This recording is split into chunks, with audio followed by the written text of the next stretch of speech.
Hello friends, आज hope कि आप सभी लोग अच्छे हैं। तो आज बहुत ही बड़ा एक धमाकेदार नोटिफिकेशन आ गया है। ठीक है, केंद्रीय विद्यालय संस्थान एंड नवोदय विद्यालय संस्थान की तरफ से। जैसे कि आप लोग को पता था कि आने वाला है, तो नोटिफिकेशन आज फाइनली आ गया है। आप लोग देख पा रहे हैं, बहुत सारे वैकेंसीज़ के लिए ये नोटिफिकेशन है। KVS NVS ने एक साथ मिलकर इसको रिक्रूटमेंट करेंगे।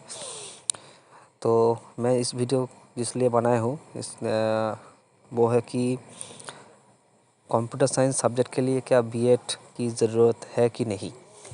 ठीक है, इसके विषय में हम आज चर्चा करेंगे, क्योंकि एक बहुत ही बड़ा इम्पोर्टेंट टॉपिक है आज के दिन।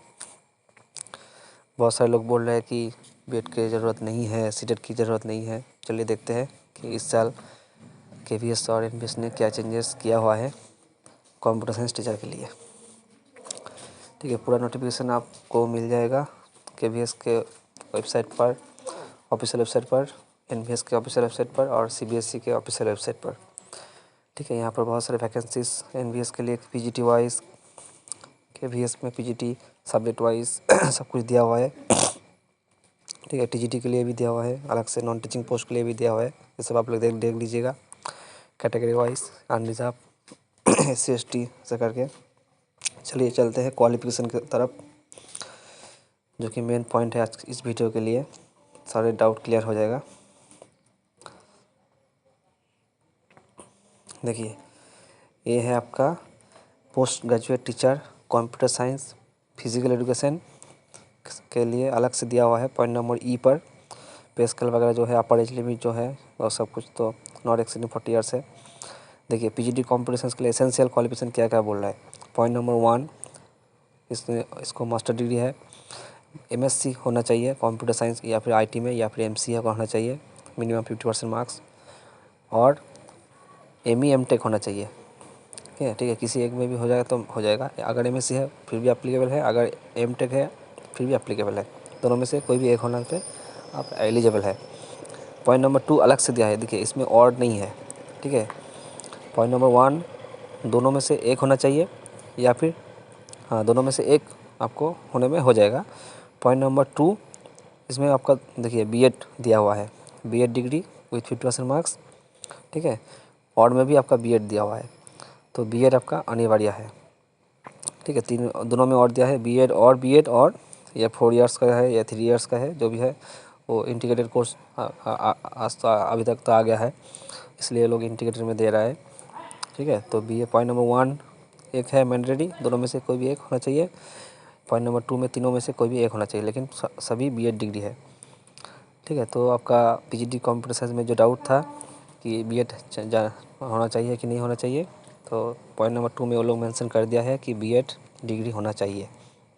ठीक है, और इसमें आपका BE BTech होने पर PGT कंप्यूटर साइंस में एलिजिबल नहीं होंगे, आपका मास्टर डिग्री होना चाहिए, जो कि MSc भी चलेगा, MCA भी चलेगा, या फिर ME MTech होना चाहिए, और दूसरे पॉइंट में है BEd होना चाहिए।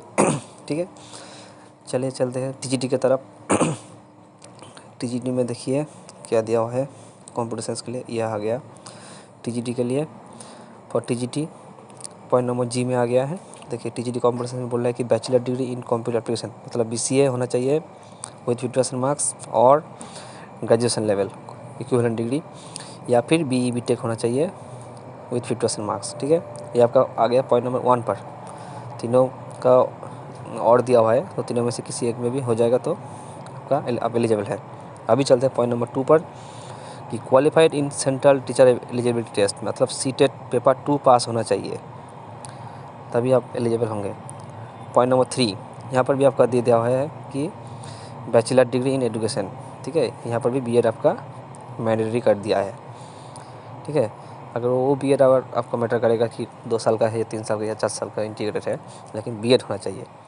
डिज़ायरेबल क्या क्या है, experience of working in residential school, अगर आपका एक्सपीरियंस है रेसिडेंशियल स्कूल में तो आपको कुछ फ़ायदा हो सकता है। ठीक है, वर्किंग नॉलेज इंग्लिश और हिंदी अदर रीजनल लैंग्वेज में हो गया तो भी आपका फ़ायदा हो सकता है, डिज़ायरेबल है वो आपका। ठीक है, तो देखिए बहुत बड़ा यहाँ पर आप लोग इन्फॉर्मेशन आप लोगों को मिल गया है पीजीटी कंप्यूटर साइंस और टीजीटी कंप्यूटर साइंस में क्या क्या क्वालिफिकेशन होना चाहिए 2026 के केवीएस एनवीएस रिक्रूटमेंट की ड्राइव पर। ठीक है, तो इसको ध्यान में रखते हुए आप लोग अप्लाई कीजिएगा। ठीक है, और बाकी इन्फॉर्मेशन के लिए आप पूरा पीडीएफ डाउनलोड कर लीजिएगा। ये आपको ऑफिशियल वेबसाइट पर मिल जाएगा, एनवीएस केवीएस और सीबीएसई के वेबसाइट पर। ठीक है, चलिए, थैंक यू।